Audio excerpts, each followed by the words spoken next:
So, this afternoon we're going to talk about concept development, because that's a very important part of all of this. Remember, I'm going to go back to that incidental learning that we talked about this morning. Remember that 90% that we learn incidentally? Well, that's how we develop concepts. Concepts are developed through what? Anybody know? Through your experiences. Through your experiences. And the more experiences and the more diverse, then the more your concept is developed on different issues, right? But sometimes people get all confused and they think about skill development, because we are so skill driven as educators. Our IEP goals, we look at skills. They don't have this skill, they don't have that skill. And we don't think about the concepts that are behind those skills. And we have to think about how to develop those concepts, because concepts make us broader and give us more richness. A concept is a mental representation or an image or an idea of tangible and concrete objects such as chairs or a dog, as well as intangible like ideas and feelings, colors, emotions. So that is where we're so focused on getting them just anything that we don't think about broadening that. Once they get that, we kind of move on to other things, because we have so many things to teach kids. And they're so limited in their things. Well, a lot of times they're limited because they haven't had the experiences. So then they don't, and then match that with the combined vision and hearing loss or whatever, and then their world and their concepts are very small. So we have to think about that. A skill is the ability to do something, and that's where we go. A lot of times we're so focused on that, we don't think about concepts. So, tying a shoe, using your vision to find something, tracing along a line, all of those different things are skills. But we really have to think. Okay, so I'm going to take you back, like I said, with that direct instruction that we have to provide for these kids, then it really makes it hard. We're so focused on those skill development, and we have to really stretch ourselves and get creative on how to reach these kids. And I'm going to tell you right now, I give each one of you permission to be creative, because that's what it's going to take. It takes creativity, but once you start getting there and going there, you can be just like me. No, just kidding. Once you start doing it and thinking about it and broadening it, that's when it becomes fun. And when you start thinking about that hands-on learning and really making your instruction just come alive. Because really, how do we learn our best? We learn our best by doing, right? I mean, I could sit here and tell you, okay, this afternoon we're going to talk about how to change the oil in your car. Well, first of all, after lunch, that's about going to put all of you to sleep. And it's also not something you're interested in. And I could tell you the steps, and it would not go anywhere. Not that any of you are just going to run out and do that anyway. But if I brought a car in here and we actually hands-on did it, you would learn a lot of the process. You may not learn all of it, but at least you would learn some of the steps. A lot more than me just lecturing and telling you how to do it. Okay, so concepts. That's how we connect meaning to objects, events, and people. That's how we do that, is through concepts. And it also provides that foundation for communication and literacy. This is where it really starts connecting. Now, this little cartoon says, "Hey Mom, what does thirsty mean?"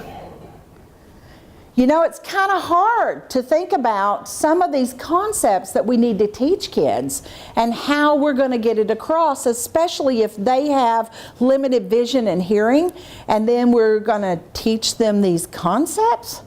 How are we going to do that? We have to break it down and think about there are different kinds of concepts. So there's concrete concepts, semi-concrete concepts, and then abstract concepts. So concrete concepts relate to objects or things that are tangible, so we can touch them. That's the easiest concepts to teach. They can be seen, they can be touched, smelled, felt, whatever you need to do, tasted. But those are the things that you can actually hands-on do. Semi refer to an action or a color or position or something that can be demonstrated, but you can't necessarily hold it in your hand. So like if I'm jump, there's the concept of me jumping. You see it, but it's gone. Or if I'm going, day and night, in front of, behind, those kind of things, all of those are semi because they're actions and they don't stay there with you.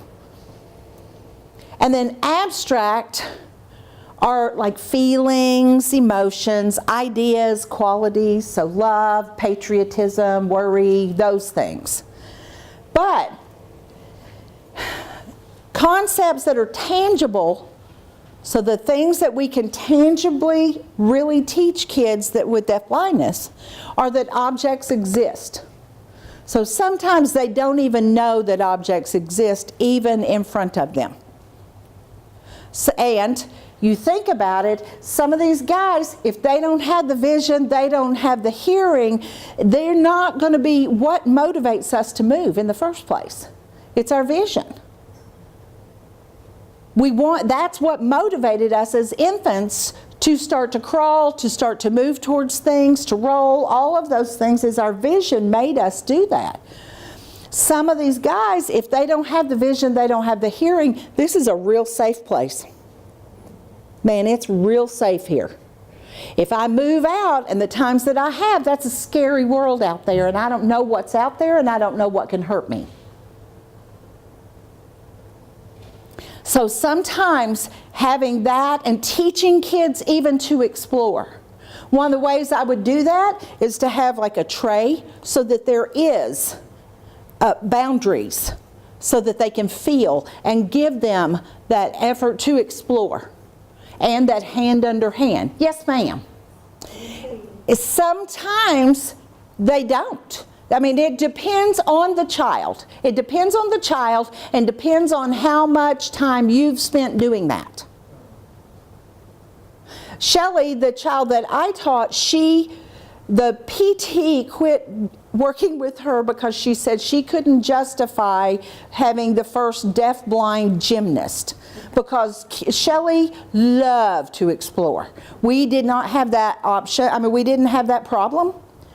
She would go into a room, and if it was this room, she would go in and she'd find a target place that's starting.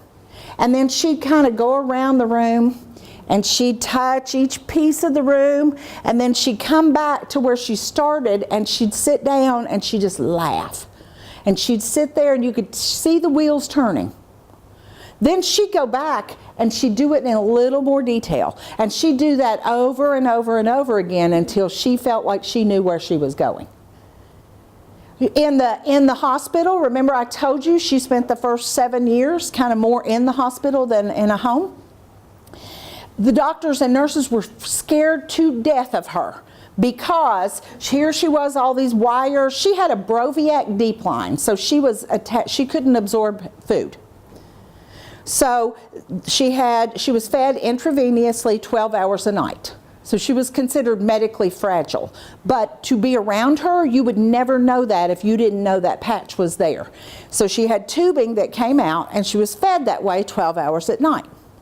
So we would take her in the mornings An intervener, anybody know what an intervener is? That's like an Annie Sullivan to Helen Keller, okay? That's the easiest way for me to describe it. But our intervener would go to the house and help her bathe, dress, all that, get ready for school, come to school. And then we had work all through the school, and then she would go home in the afternoon. But in the hospital, Shelley she was attached to all these, tubes and everything else. She would go around her little crib, and then she would stand up in the bed and just drop straight back and fall. And she would miss the bar in the back by like this much and cackle, just thought that was hysterical. And every adult in the area was, but that's how she was. But she was a naturally curious kid. I've seen other kids that this is real safe. The most you can do, and it goes with concept development, it's experience, giving that experience, helping her to understand this is where you are, these things have names, this won't hurt you, blah, blah, blah. That's how you start to develop that courage to explore, because that takes a little bit of sometimes coaxing to get kids out of their shell, when it's a scary world out there. And if I don't have the vision and hearing to help me to figure it out, and I don't have the language, then I'm real safe here. I'm good. Sometimes because we're sitting there constantly and telling them what to do, okay, you still need to do, come on. Then they get that prompt dependent where it's like, well, they're not telling me to go, so I'm going to sit back and wonder what the poor folks are doing.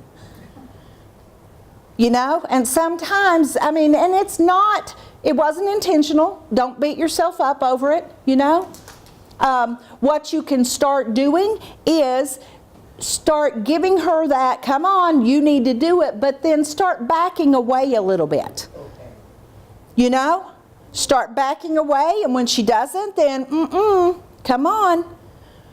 And maybe even I don't know, you can try several different things. A timer, different things where if you get this done, then you're going to get this. So some kind of reward. Hey, I'll get dressed for bacon. You cook and I'll be right over. But, you're going to have to start putting those demands in there, that expectation. I expect you to do this. I'm going to be busy doing this. You do this. And I like the idea of the bacon or some kind of something, because usually we get dressed and then we go out and eat breakfast. So, trying to get some of that. It's not going to come overnight because, how old is she? She's 19. Yeah, well, she's had 19 years. But I'm also going to be standing here telling you it's not impossible. But it starts with you saying, nah, you sandbagging on me, girl. It is time. Because, the more she can do for herself, the less you have to do. And quite frankly, you're not always going to be here. So the more that she can do for herself, then the better off she's going to be in this world. And that's why I say to you guys, and I kind of got on that soapbox this morning about, other people judge us. Oh, you're making that poor child do that. Oh, look, did you see? Oh my gosh, she makes those kids do. Yeah, well, if I'm the worst thing that happens to these kids, they're going to be all right in this world. Know that. So go on and yes, start fading out yourself and start putting more responsibility. She can do it. She can do it. Yes, ma'am. I just think that's a really good concept for anything and anybody you're working with. Prompt, fade, prompt, fade. Mm-hmm. But you always have to think when you go in there, I also must lay down. Absolutely. Absolutely. I think that is our job as educators. My job has always been to have kids be as independent as possible. Now, sometimes possible is about this much, and that's okay. But it also, the more that we can have them do, the less somebody has to do for them. And if you think about yourselves, see, I could make any one of you all learned helpless by the end of the day. I've already been on her, and now she just does this every time that I come forward. If I take 2 steps forward, she does this. Well, I could have done the same thing, and I'll go over here and go, oh, honey, you can't write that. You don't need to write that. Oh, no, you're not. Oh, hon, no. And by the end of the day, she'll be starting to doubt herself. Well, can I write? Oh, my gosh, something's wrong. Right? We do that to kids. We naturally take over because we think that's the right thing to do. But that's not necessarily so. You got to know when to go in and when to come out. And the less I do for them, the better off they're going to be. And once again, if I'm the worst thing that happens, if that's the worst thing that I made that poor kid take his own trash to the trash can, it is called the dignity of risk. That's what it's called. The dignity of risk. So giving them the chance to take a risk. You think about your own lives. And if somebody had said to you, oh, now I don't know. I don't know that you can be an OT, honey. You just, no. And you start doubting and all this other good stuff, or the people that were around you didn't encourage you and help you, you wouldn't be in this room today. None of you. None of you would have been in this room today because somewhere along the line, people believed in you and made it happen. Same thing happens. Why is it? But you took risk in order to get here, didn't you? You went away to school, you did all kinds of different other things to make you where you are, where you're sitting in this classroom today, or this, wherever we are, this hotel. You took risk in order to get here. Well, the same thing applies to our kids. We need to give them the possibility of failing, because where do we learn the most, folks?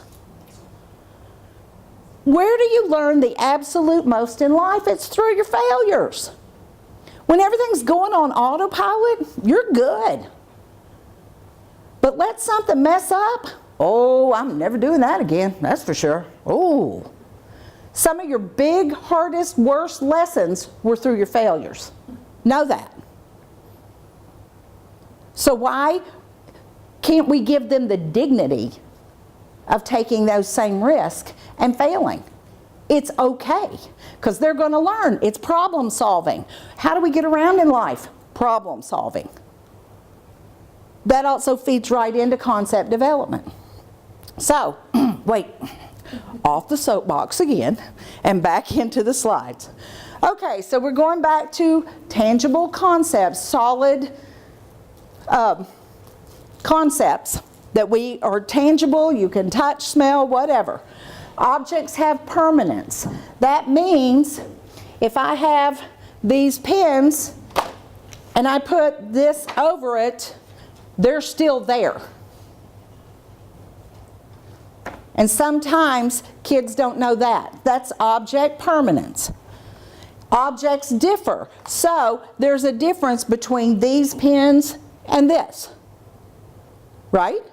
So even knowing, or these chairs are different from a lounge chair, are different from a chair in a stadium, are different from all different kinds of chairs. They all serve the same purpose, but there are different ones that we use for different functions, right? Objects have names or labels. So things are named, and unfortunately we don't do a whole lot of labeling and naming and really doing it in a way that kids really understand what that is. Objects have characteristics. So this cup has different characteristics. It's cool, it's got a lid, it's got this, but this one it's different because it's skinnier. So there are different characteristics to different cups. Objects have functions or use. So a lot of times our kids with deaf blindness, they don't play with toys. You've got all these toys and they don't play with them, and you're going, why aren't they playing with them? They don't know how. It goes back to that incidental learning. That's how we learned how to play. I was the fourth of 5. There were a lot of things I didn't do because the other 3 didn't. I'm not stupid. Now, did they set me up a time or two? Yeah. But that's how we learn to play, is by watching others. So sometimes these kids have no idea. You can have all the toys, a whole room full of toys. But if they don't know what to do with it, they don't know how it works, that's the stuff that we've got to sit down and purposefully teach them how to do that. And that's what I'm talking about with that direct instruction. Because otherwise, Shelley used to be out of sight, out of mind. She'd take stuff and she'd have it for about 2 seconds until we made her go and get it. And I called that my weight loss program. Because we did a whole lot of, oh no ma'am, oh no. Plus, what else does she learn from that? I mean, let's call it science. Things fly through the air and they land, and look how far it was, and look how far we have to crawl or walk or whatever with some big body all over me going, oh yeah, you will. And then picking it up, things, gravity, we learned about gravity that way, I guess. And we also ceased to doing that because it was a game. That got to be a fun little game. Oh, watch the teacher fetch. Thunk. And you know, some of us as teachers are real well trained in that. Oh no, I don't want you to have to get up. Pfft, wrong. Nah, you're going to do that, because I promise you, you're not going to do it very many times, because it's not that fun. So they have to learn those things, and it's up to us to teach them. Once again, I'm going to tell you, you're not being bad and mean and horrible by doing those things. So types of concepts, because we have to think about that. Types is how the world works. So routines, cause and effect, what things are used for. How the physical environment is arranged. So chairs, how there are, these are set in round tables all around the room. There are chairs that are around them. So that has to do with orientation and mobility. Then where things come from. And this is where we're really bad as teachers. Because what we do is things magically come in, and here it is. And then all of a sudden, whoop, it's magically taken away. And the kid's going, well, what was that? It tasted kind of good, but now it's gone. And I didn't throw it. Where did it go? And they don't necessarily know. But we as good fairies come in and do that to kids all day long, and they don't know where things come from. How are they going to learn to be independent and get things for themselves? Now, I know that some of you are probably breaking out in a few hives now, because I just said, oh, you want them to go into my closets and get things? Be reasonable about it. But yeah, they kind of need to know those things. It's kind of really important that they know those things. And yes, it's going to take more time. And you're already going, I've got 500 things to do. Oh. And talk about you all self-stimming. And in my closet? I would rather see you do 4 pretty things where they have to get up, they have to go get it, they come back, all of that stuff. And I'm going to talk about that in a minute, how we do that. But they have to know those things because that's concept development, folks. How else are they going to learn it? Then the natural world, just its cycles and laws. That's just part of concepts, of that concept. Then how things are sequenced. So that has to do with time and the order of activities. So there are those kind of things. But here's a couple of things we don't think of. We just don't think. But these, now let me ask you how any of you guys would do without these two concepts.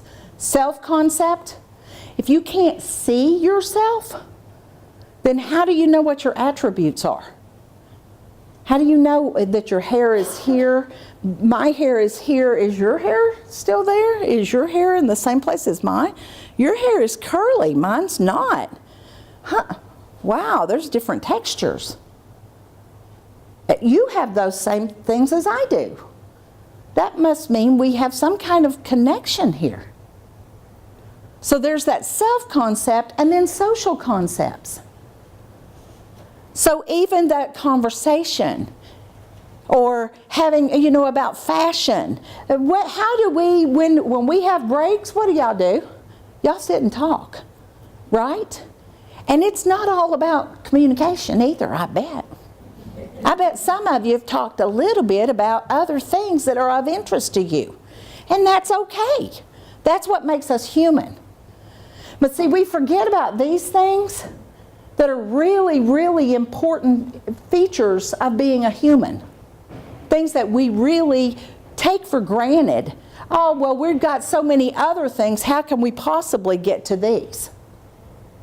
But these are what makes us tick. It makes our life a lot better and more interesting when we think about these kind of things. But we don't necessarily think about that for kids. Okay, so now I want to look. I've got a couple of movies here. And these are a couple of little concepts. This is a teacher, I think this may even be an OT, that is teaching or showing this kid where water comes from, how to get a drink of water. I'm going to get a drink of water for myself. There it is. Do you see it up there? Do you see that? Let's close the cabinet. Can you close it? What is that? There's my cup. You saw it. Can you close it? Can you close it for me? Boom. You do it. You do it. You close it. There you go. Yay! You do it. Oh, open. Open it up. Close it. Can you close it? Boom. Make it go boom. Boom. You got it. Okay, here's my cup. Let me get some water from the sink. One first. Is that okay? One first. I'm going to take my cup and get some water at the sink.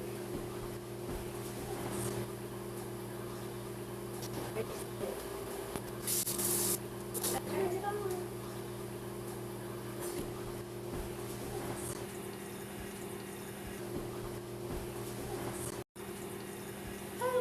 Doing?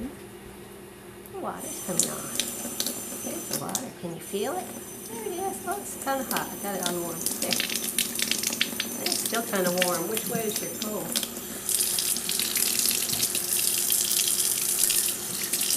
Scald the baby.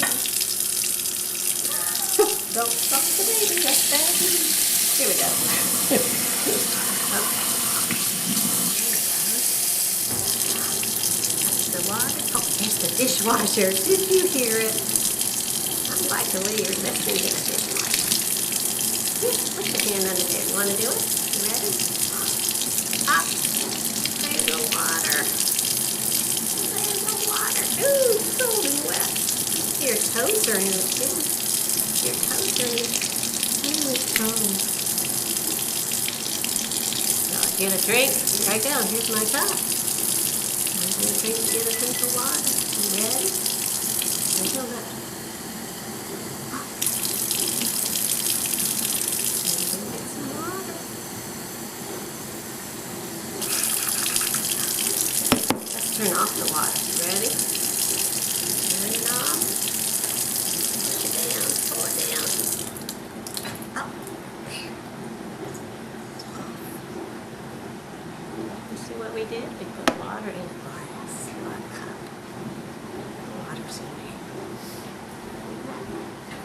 take a sip. Here I go.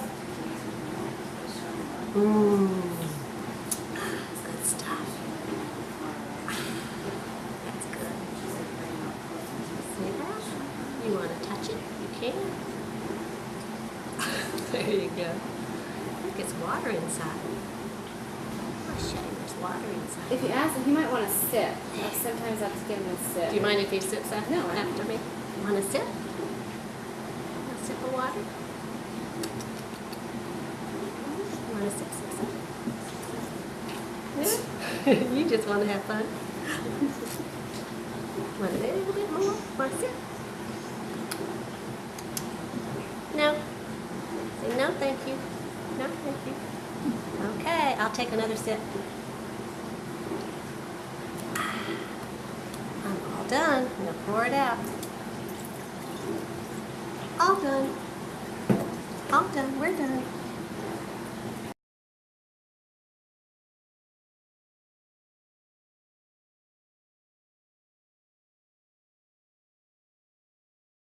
Are you all done? Like, look at this. Ooh, good transitional movement. You all done, Austin? Where are you going to go? Oh, no, I'm just gonna take a walk. There's Dana's car. There's a tire. Is it hot? It's a wheel. A wheel? That's what you call it? A wheel? I don't know if their idea that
Where are you going to go? You have dirt all over your hands. Uh-oh. Okay, Dana. I'm going to get okay. Get up.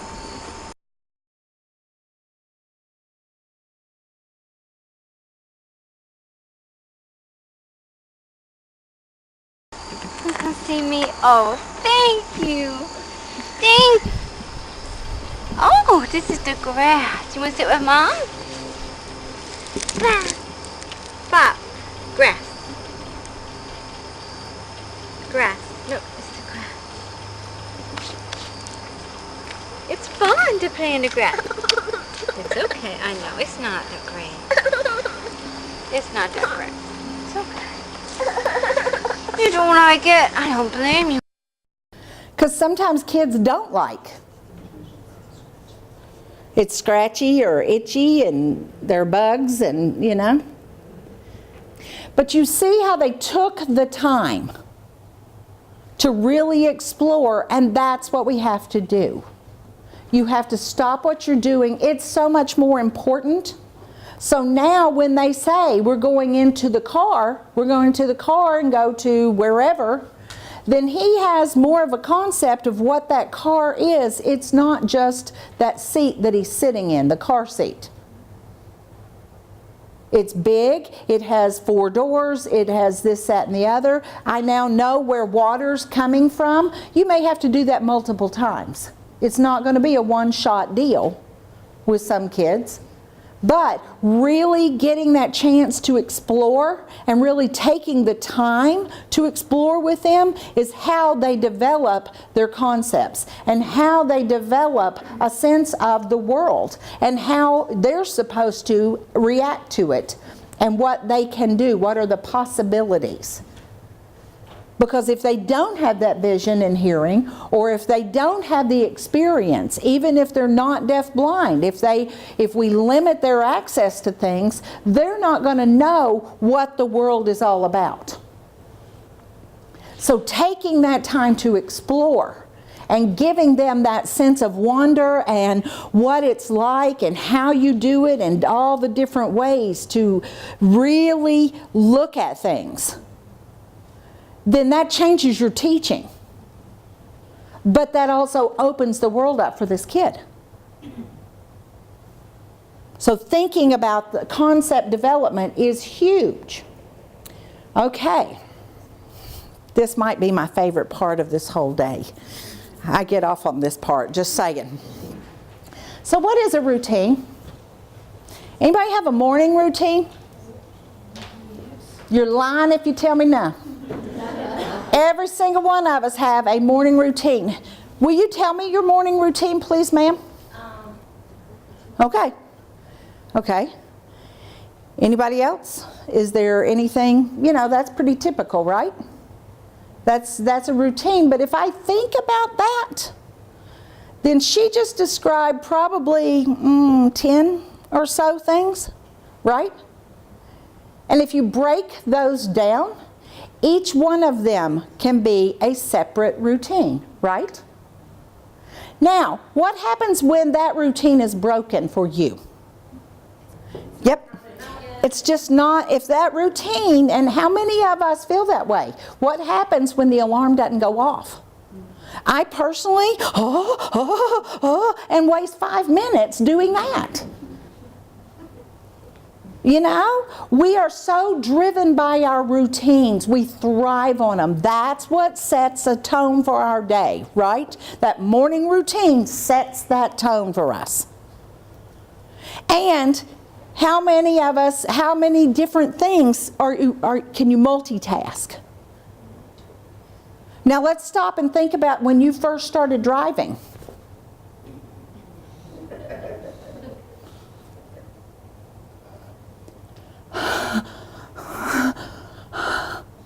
$20 miles an hour, right? And you thought you were just flying.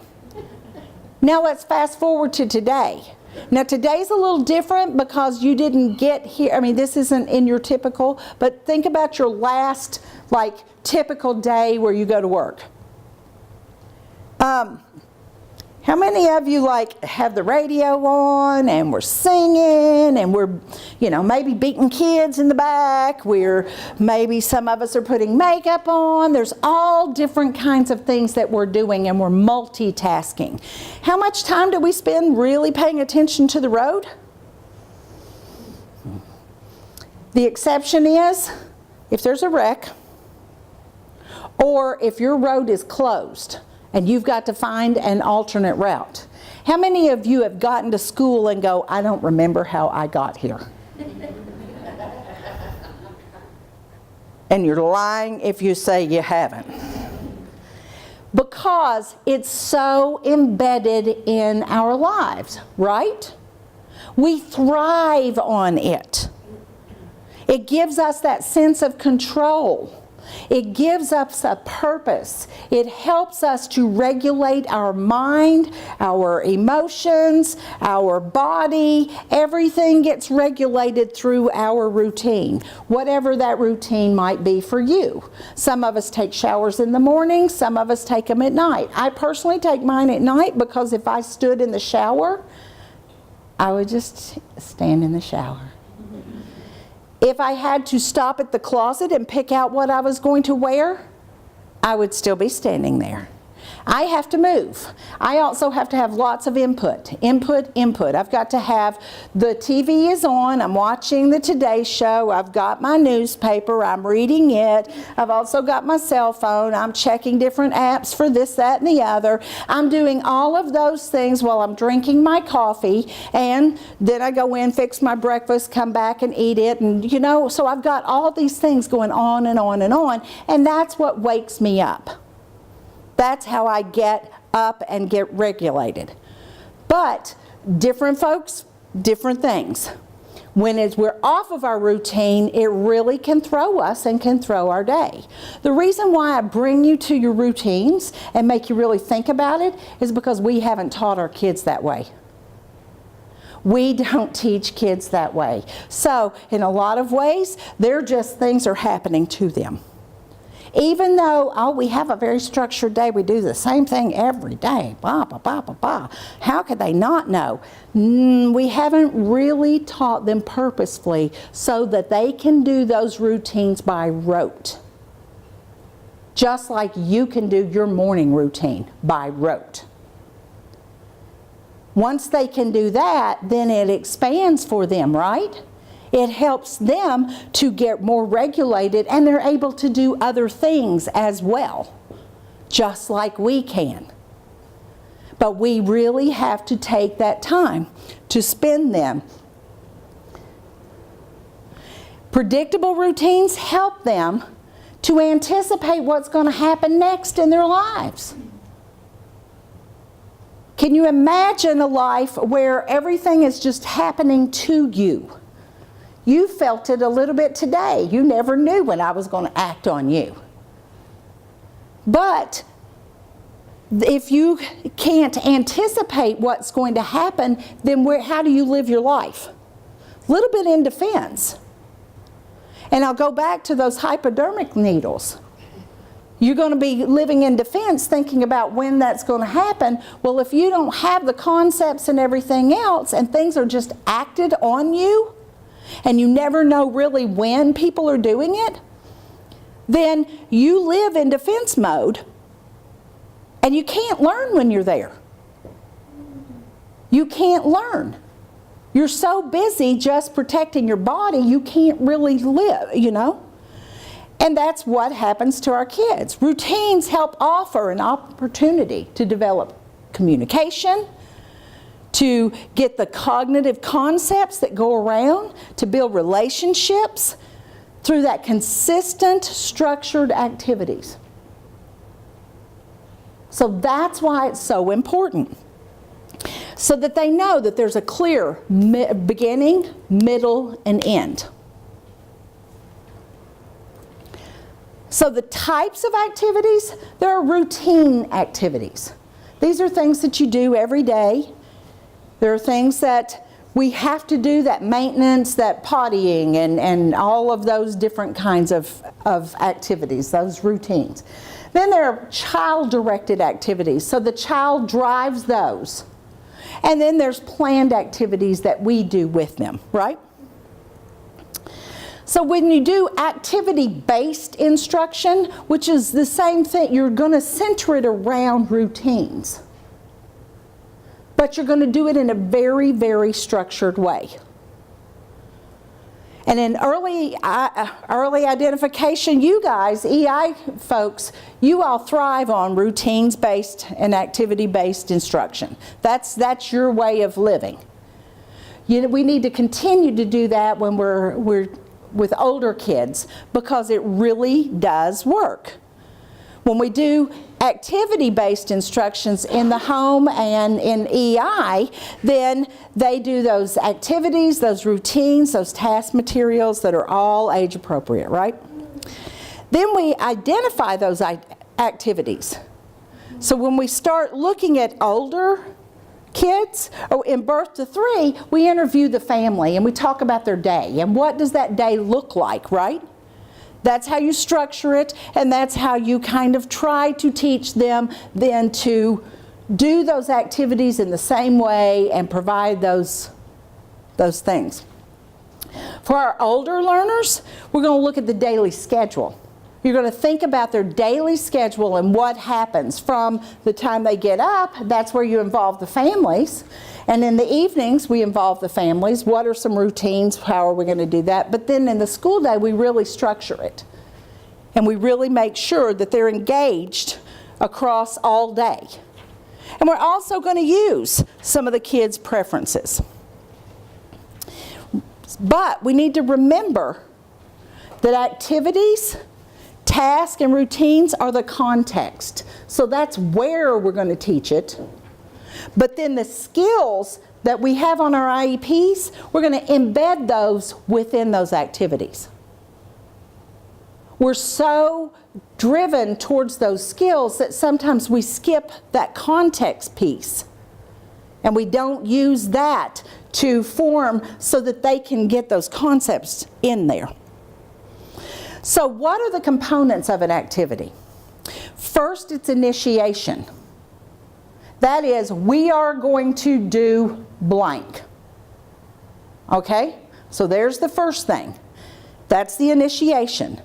Then there's the preparation, and that's where we gather materials.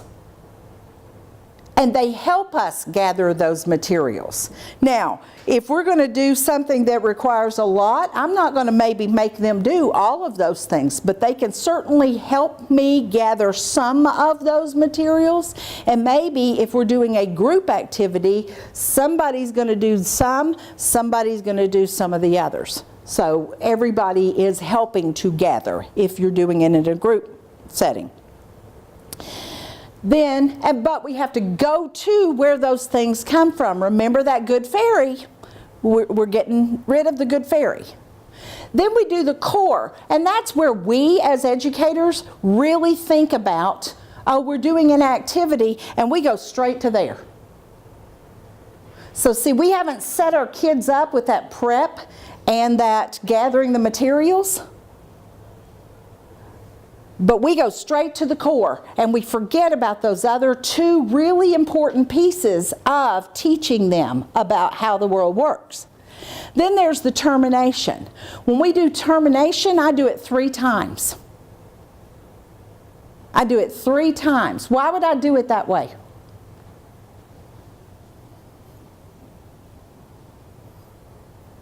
Well, don't everybody speak at once. It is after lunch. I shouldn't. Okay. The reason I do it 3 times is because sometimes what happens with kids is we tell them finished, and then we move on to the next thing. Well, they may not be finished. In fact, what we did at 10 o'clock this morning and it's now 2 o'clock, they may be still thinking about that because I didn't finish it properly with them. So they really need us to connect it and break it off. This is over. We're no longer doing that. We've moved on. Now, how I do that is I have some kind of calendar system, and I'm making one up right here. Okay. This is going to be my finish box. Got it? And if the kid's using pictures or some kind of calendar system, because they need to know what's going to happen throughout their day. Just like you have a schedule, they need to have a schedule, and it's not the one that's up there on the board. It's one that they can access and they know what's going to happen. Because that also helps them regulate. So with this is going to be my finish box. And I'm going to use 2 or 3 of these. I'm setting out my day. So here's our day, and these are the things we're going to do. And you can do it at home, parents. I mean, it doesn't have to be as coordinated and stuff, but it really kind of helps them to figure out what's going to happen in the course of a day. So, first thing is, we're going to the gym. It's PE time. So we go over, check your calendar. What are we going to do? There's that initiation piece. We're going to the gym. What do I need to get? Well, maybe I need to gather my gym shoes or whatever. I don't care. And now I also became best friends with the janitor Because what I would do is when I had object cues, I put them on cards, pretty heavy stocked cards with laminated. And then I glued my object cues on there. And on the back of them had Velcro. And then we would take it, and if we're going out to gym, then I would put a little piece of Velcro either here, or sometimes I'd put it out on the gym door so that they remembered where we were going. If it dropped, guess who had to pick it up? That's yours, honey. You got to tell people where you're going. You better get it. That's your responsibility. Kids who can't, well, you could put some kind of pocket, apron, something. Or if they couldn't handle it, I would put it here. Okay? So that's there. They go in. Now their hands are free. They can do gym. If the PE teacher could have, first we're going to exercise, then we're going to play a game, then you're going to leave. So they could have it set up that way in the gym too. Okay? So then they finish up there. They finish with whatever it is they're doing. Then they come back. There's the core. And we're going to say, almost finished. So if I'm doing a table activity with them, then I'm going to take this same piece of whatever. So let's say that now we're doing an activity at the table. I'm going to take this, and they're going to take it. They're going to check their calendar. They're going to come over here, and there's going to be a little piece of Velcro here, because this is our work table. We work here. This is work.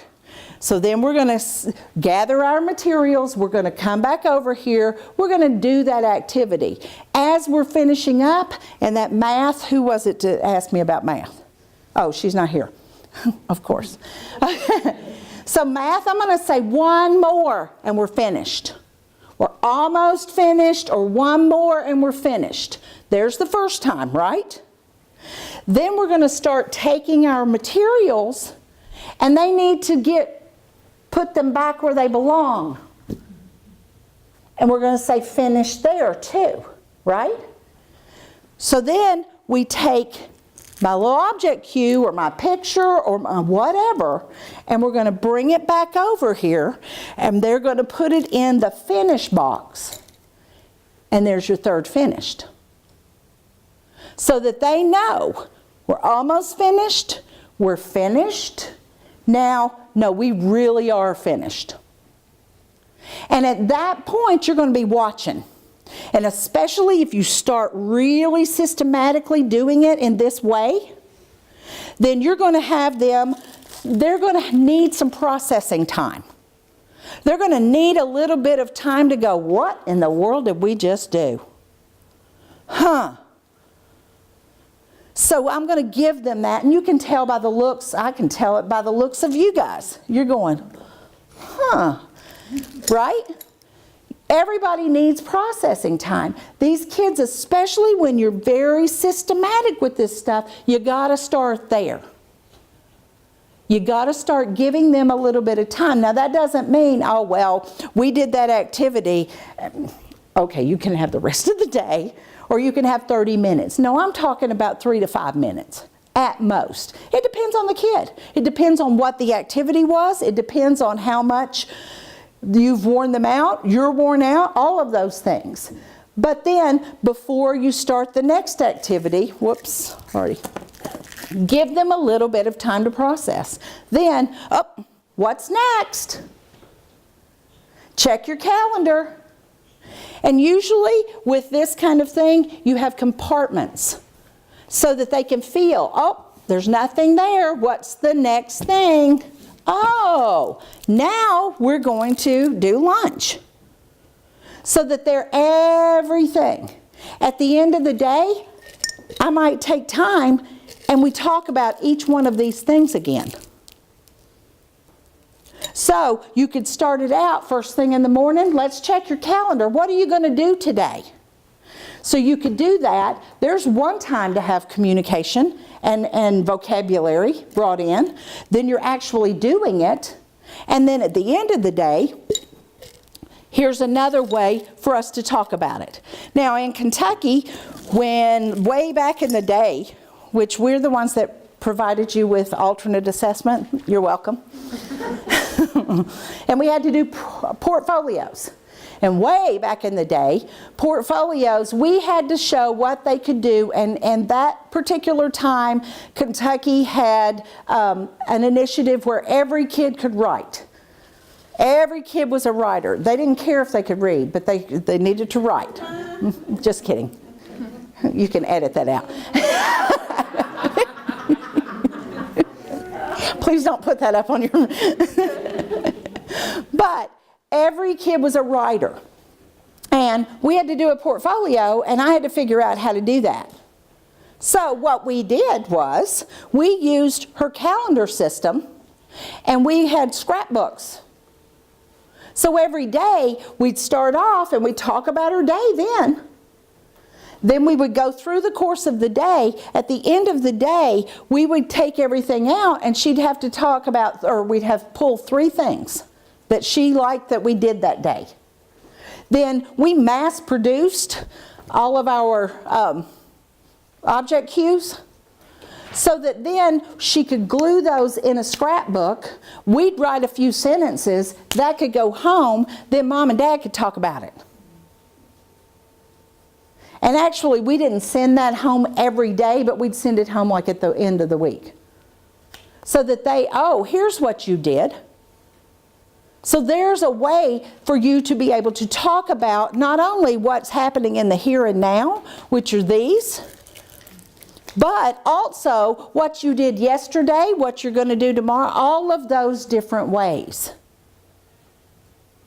You can also do experience books or memory books, which that's, you know, you'll have to come to April. I'm not going to go there today.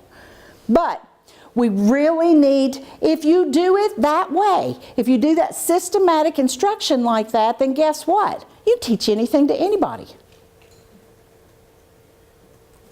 It's just a matter of you now have the framework of how to teach them. You're doing it in a very systematic way, but you can take whatever it is you need to teach and do it that same way. And then it becomes predictable to them. They may not know the infrastructure of, you know, the down and dirty of what that core is that you're teaching, but they know the framework and they know what to expect, so there's your anticipation. They know the routine of how your instruction is going to flow, and it's not just happening to them. Does that make sense? Those transitions, sometimes it's hard for them to get to those activities.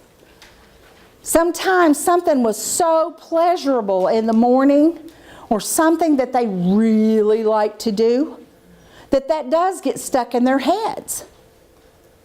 Where you and I, oh, that was 15 mini dramas away. But that kid, we don't know that might be where they're stuck. That's where your behaviors start to occur. That's where they really, really do.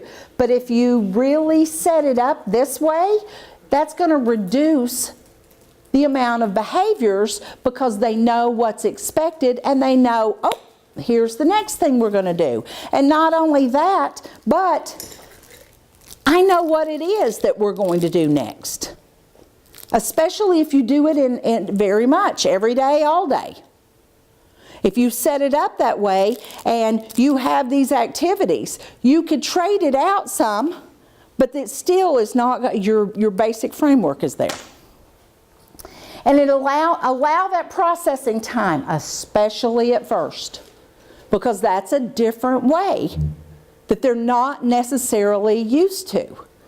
We did this very systematically with Shelley, and remember I told you that she started off in a homebound situation. She was medically fragile, so she sat it out there, and then she came to school, and we set up this structure where it was very, very much like that. And we had very structured how she came into the school. She greeted them in the office, let them know. Then she'd walk around, and the library was like this in our room. And then she'd walk around, and my room was over here. But she started out and had to do all that.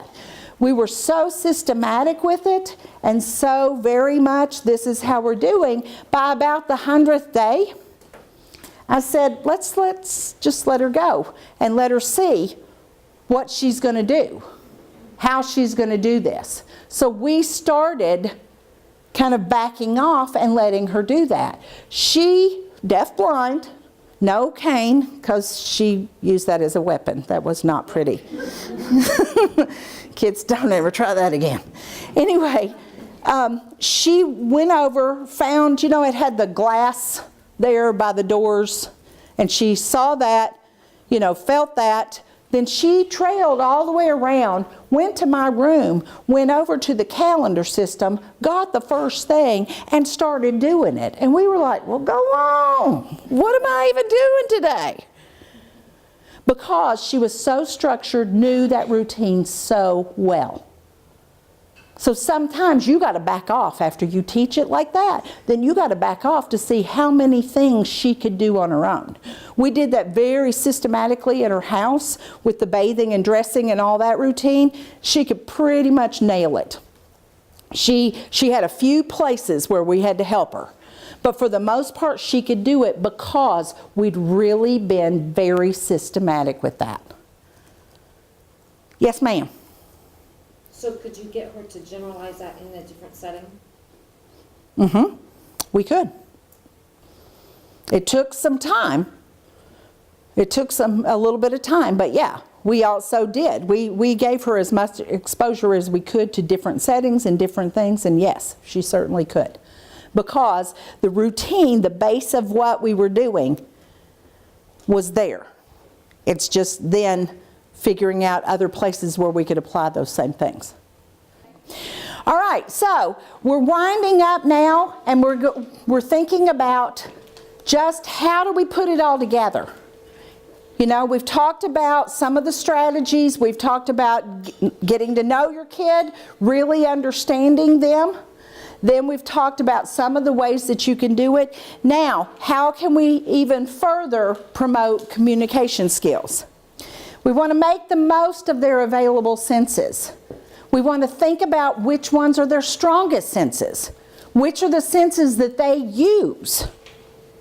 And remember, a totally blind child might use some kind of vision as their first, not a totally blind, but a child with low vision, that might be their primary sensory channel. You just have to think about it. They may also receive information one way, but express it another. That's also something to think about.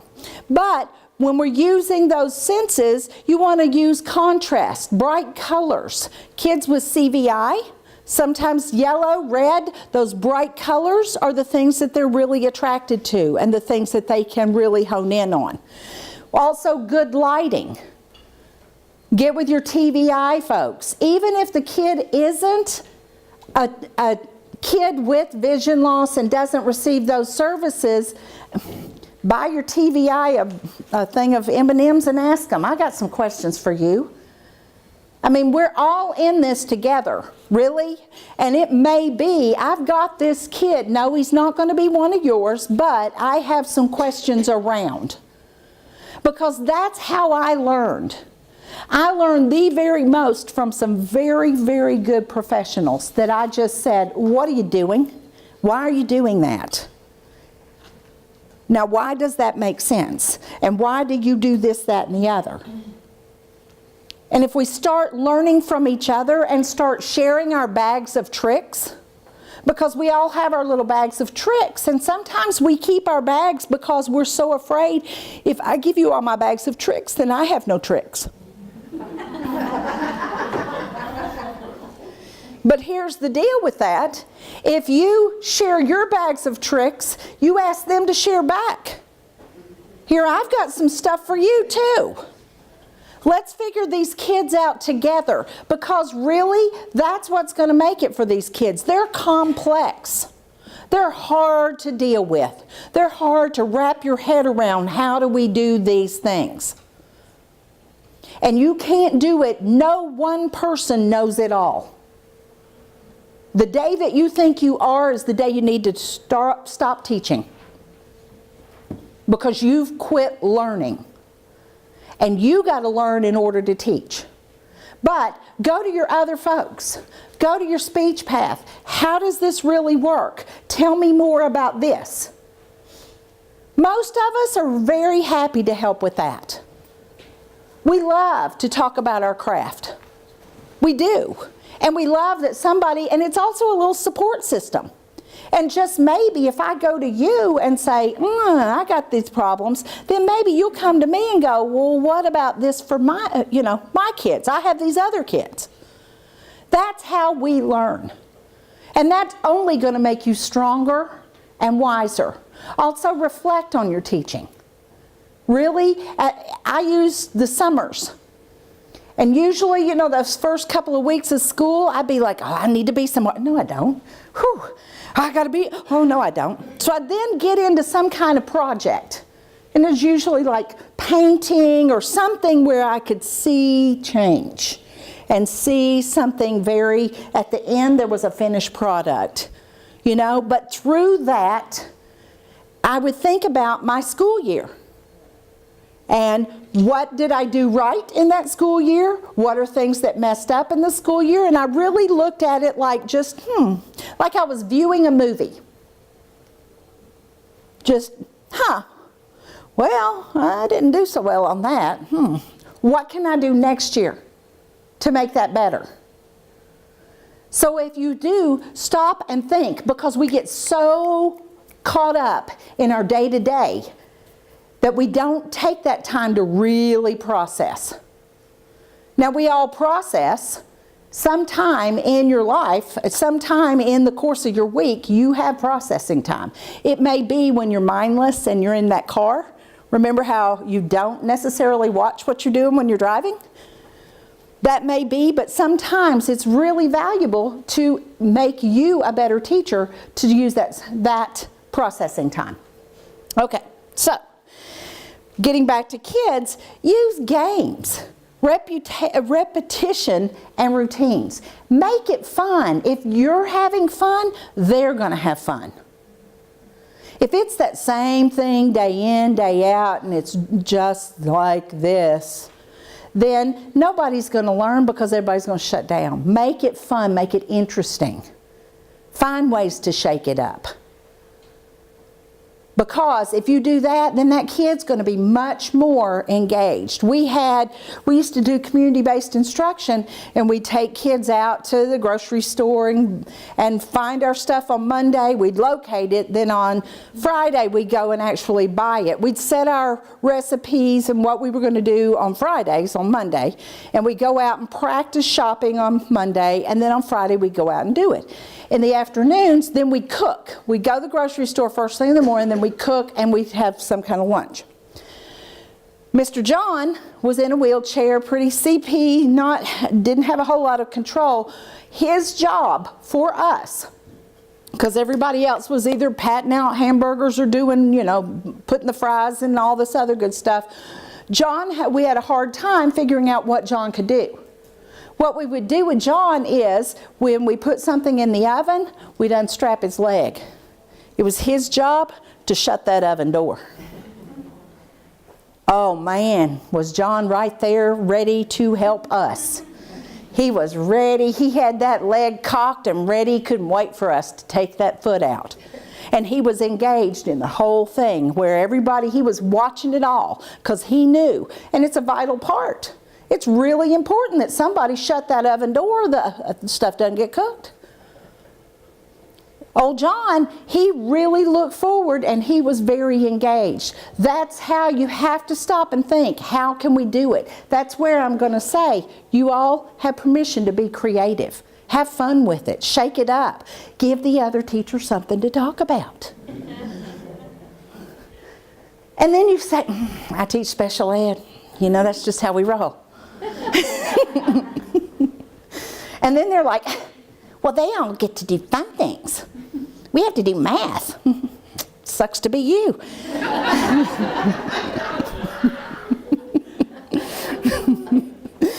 anyway, you can tell it's getting kind of late in the afternoon. I need to stop now. I've gone over this over and over. Provide that systematic, direct instruction. If you do that framework, it's going to help. It's going to make a difference in their lives. They're going to be able, you can teach anything that way. I've done it. Designing those meaningful experiences, first you identify those likes and dislikes. Then you use those preferences to make those learning more meaningful. Remember John. And just plain out fun. Determine their sensory learning channels and their learning styles. Just like I am a visual and kinesthetic learner. If I see it and I write it, I'm going to remember it. If you just tell me, it may or may not stay. Our kids are the same way. We got to figure out what makes them learn. What sensory channels, what learning styles do they have? And then we're going to capitalize on that. And then we're going to use age-appropriate materials. And if you don't know how to do that, go across the hall, high school teachers. Go across the hall and say, yo, 15-year-old, come here. I'm trying to do this.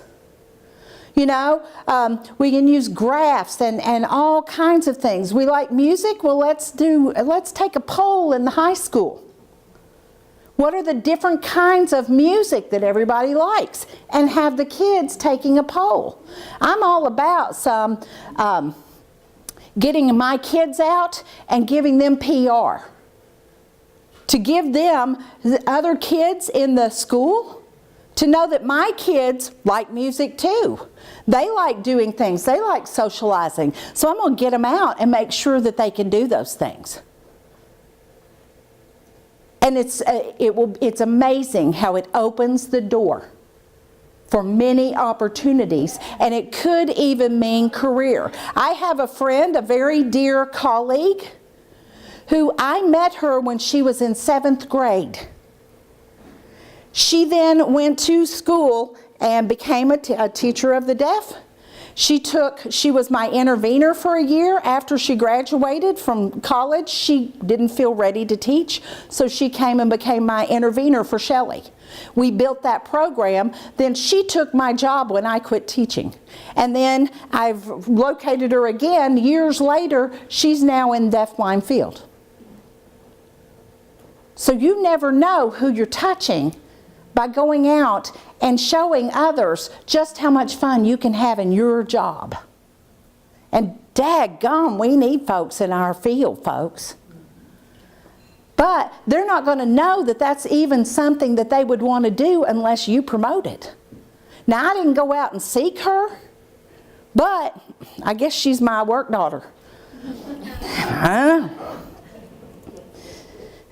We want to establish routines and daily activities. Decide ahead of time what words and concepts. Think about it. What words do we want to have? What words are we going to have? Those themes. Have others incorporate with that. Using that hand under hand and active and partial participation. We sometimes need to think about, when we're designing those meaningful instruction experiences, we want to think about the state of the kid. And by that, I mean, when are their best times for learning? Just like us, some of our guys are not morning people. So that's not necessarily when I'm going to do my hardcore instruction with them. I want to get to them when they are at their best. So I want to look at that. I'm also going to look at their muscle tone, their positioning. Sometimes it's the positioning. I was talking to somebody in here and they were talking about a kid that does this and they didn't know. And it's like that's where you have to get with your TVI, but you also have to play around with it. And it could be that the kid is doing this and we're jerking their head going, come back, and they can't actually see unless they are like this. You have to play with that. Once again, these kids are complex, they're hard. And I'm boom, boom, boom, giving you permission again to play with it. You don't have to have all the answers, but become like a detective with these kids too. Really thinking about it. Look at your environmental supports, adaptations. What are the different adaptations you need? Maybe you need a slant board for that guy. Maybe not having things here or where it needs to be right here. So looking at and playing around, and then, you know, I need those things. I need those adaptations. You know, I also became a trash picker. You know, if I saw something on the side of the road, this is an object cue. I could really use this, you know. I also still, you know, you could find me at like, Big Lots sometimes, and just tactfully going in and having a good time. This could be an object cue for this and this. You know, sometimes you have to put yourself in that where you shut your eyes, you stop, and you think about that activity and think about what is it that the kid gets out of it, what is it that's going to be the thing that makes the difference. Because it's not always what we think it is. Sometimes you really have to think and feel and touch and do that activity that way so that it makes sense to you, because that's how they're feeling it. Okay? Okay. I'm giving you a little teaser for April. I've got 2 things that we gave you. There's a literacy website that could help you. It's got scads and scads and scads of information. That literacy website is literacy.nationaldb.org. And it starts with the literacy checklist. And literacy, I'll just give you a little teaser. Literacy and communication, they really start and do at the same time.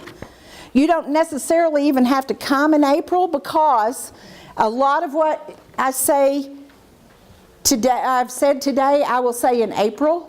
I will put some more jazz, and we'll show lots of pictures and lots of, you know, interesting ideas. But the foundation is still what I laid out today. Routines, concept development, vocabulary, all of those things. With this is a 5-minute or less that you just look at. Can they do? Yes, no, blah, blah, blah. Then on that website, you can actually go, and then if they are on building a foundation, then that's the section you go to. If they are early emergent, that's where you go. And it's got all kinds of information and all kinds of resources on there. And it was made with you guys in mind, because as a teacher, I knew here's how we developed it. I'm that teacher in Podunk, Utah. Why Podunk, Utah? I don't know, but I kept saying that. It could be Podunk, Indiana, because I know there's one of those. And Podunk, Kentucky, Podunk, Tennessee, whatever.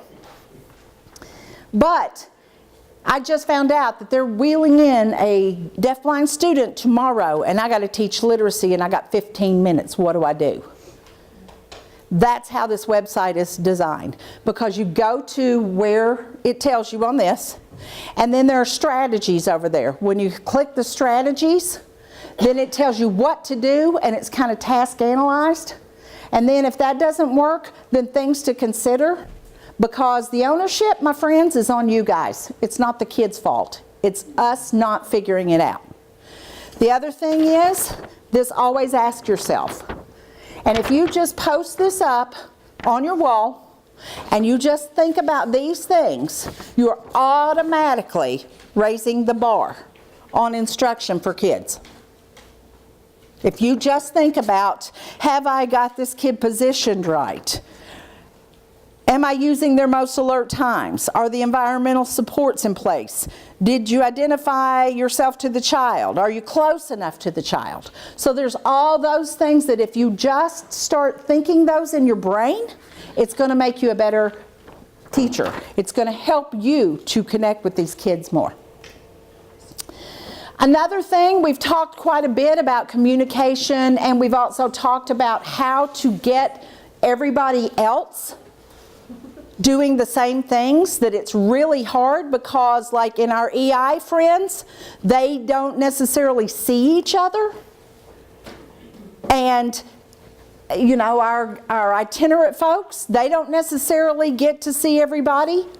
So the communication dictionary, and this can be done online, this can be done in a Google Drive, or it can be posted there in the classroom, where everybody sits down and here are the words that she knows.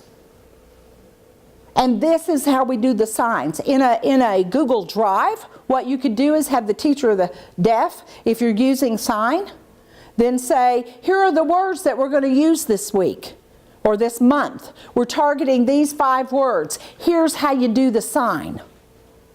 And then she might say, oh, but we see the child is doing this for more.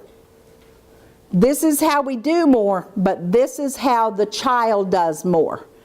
So that receptively they know how the kid's doing it. They also know this is the correct way that you do it. Or this is the word for, or this is the sign for cookie. So everybody knows this is how you do it. That kind of eliminates that, I don't know sign, how am I supposed to do this? This kid's doing sign and I don't know it. That way everybody is on the same page and they can all get to that in whatever convenient time they have. But then you can also add little video clips. You could do all kinds of things, having that shared space.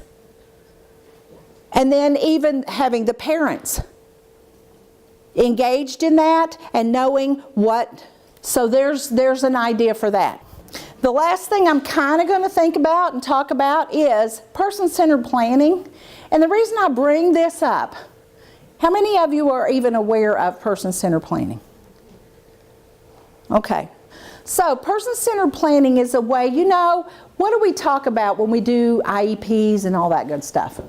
We always focus on what the kid can't do, right?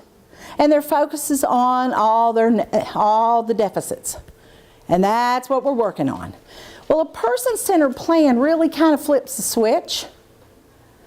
And the reason why I bring this up is to design that perfect day.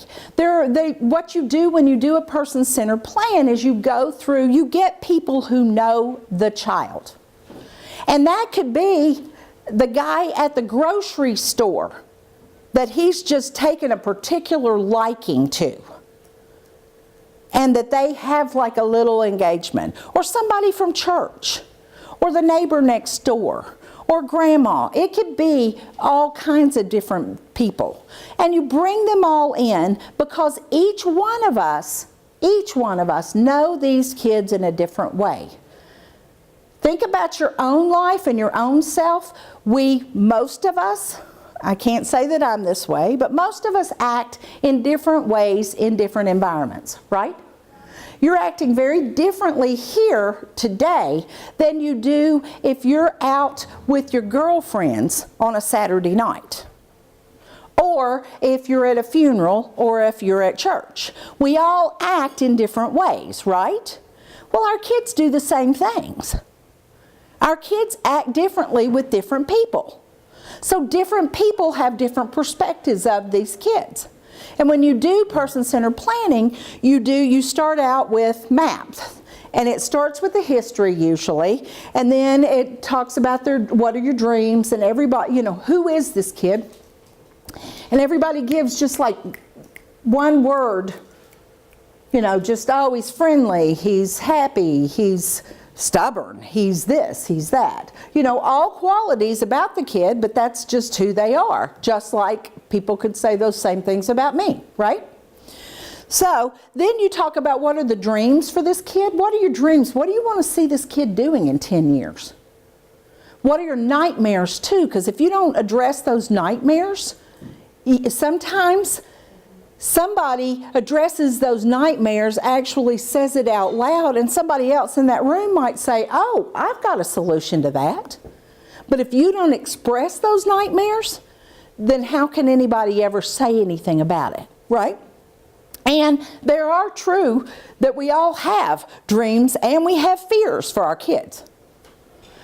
And then, who is this person? What is this person good at? What does this person needs? But see, one of the maps that they're all different maps that you could do depending on the situation. Communication, how does he receptively, how does he expressively? So there are all kinds of different ones. But one that I particularly like is the perfect day. And the perfect day is to sit and everybody design, what does that perfect day look like for this kid? So what does the perfect day look like for her? And we think about, she gets up in the morning, she dresses herself. Wouldn't that be a perfect thing?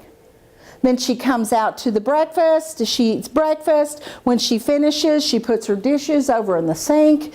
Then maybe we go out and we do this, this, this, or she comes to school and this happens, this happens, this happens. She learns these different things and everybody talks about that perfect day. And most of the time it's pretty reasonable. Most of the time the things that you say, that perfect thing, might be that she can dress herself. Okay? So then from there you say what's needed in order to get to that perfect day.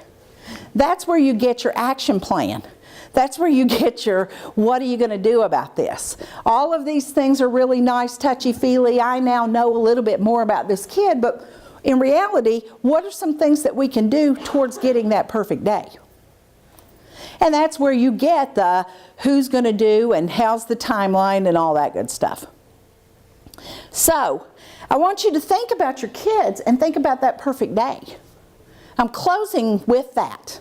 Because if we don't think about what that might look like, we can't ever get there. You got to think about those things. And you got to get other people thinking about those things. Okay. So, if there's anything that we've talked about, and I've talked about a bazillion different things and gone through a laundry list of stuff. If there's anything you want more information on, please sign up out there. If there's something that you want follow-up of any kind. My brother, Andy, who is my mother's caretaker now, well, my dad had Alzheimer's. And as he was developing, Andy always lived with mom and dad. I didn't touch that. That's not my, But, he grew up, he did a couple of associate's degrees. He had a few jobs here and there. But he was at this point at home and wasn't employed, and he was probably around 40 or so. And my dad was developing Alzheimer's. And as he was, then my brother decided he needed to become like an invalid. So every time that mom was being pulled by dad, then Andy was in the back going, Mom, could you come here? And, I went down, and as the big sister and former teacher and all that good stuff of him, I was like, he's killing me. Something's got to give. We got to do something.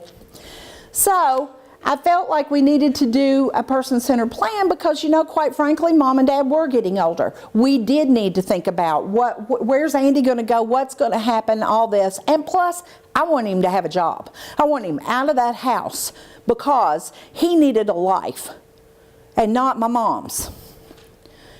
So my family all got together and went to the beach together once a year. And, 25, 30 of us. But in this particular case, it was the siblings and mom and dad, and then people from the community that knew Andy and knew our family and stuff. We all got together, and I had somebody facilitate a person-centered plan because you don't want to do that you know, I had things I wanted to say. Can you believe that? So, one of the things that my oldest brother, Dan, who lives next door to Mom and Dad and Andy, one of the things that he kept saying, because I kept saying, we need to think about where's Andy going to live after Mom and Dad die. And Dan kept saying, well, he'll just live with us. And I was like, oh, not so fast. Have you ever asked him? Well, no, he'll just live with us. We got in there, and I had already said to the facilitator, that needs to kind of come out. We need to kind of talk about that. So she asked Andy, what do you want? Your mom and dad are getting older, and you know, what's going to happen? Where do you think you might want to live? He said, I think I want to get my own apartment. And my brother was like, what? But, you know, sometimes we need to ask them, what do you want? Because we make all these decisions, and maybe those decisions aren't really what they want at all. And we have to remember that is their life. It's not me. I'm going to help my brother in the ways that I can, but bottom line, I'm not the one that lives his life. Now he did get a job right after that, because fortunately somebody from Voc Rehab finally came in and they did a little bit of stuff that helped. And he had a job at Hometown Lowe's. And oh, he lived for that job. He loved that job. Then as my parents were getting older, and I think the recession kind of hit, and he no longer had that job, but then he started helping with my dad, and now he is the caretaker of my mother. Now what he will do once she dies, he's asking all of us, what do you think? And it's like, well, what do you want to do? So that's to be determined. But you really absolutely need to keep in mind what my agenda is for Andy and what my brother Dan's agenda is may not be what Andy wants. And we have to always be respectful of that. Always think about that. And that's hard as a parent, and as a parent myself, it's hard sometimes for me to take that step back and go to my own grown children with their children. But it's the way it has to be. And these kids deserve that, just like that dignity of risk. So, with that. Thank you.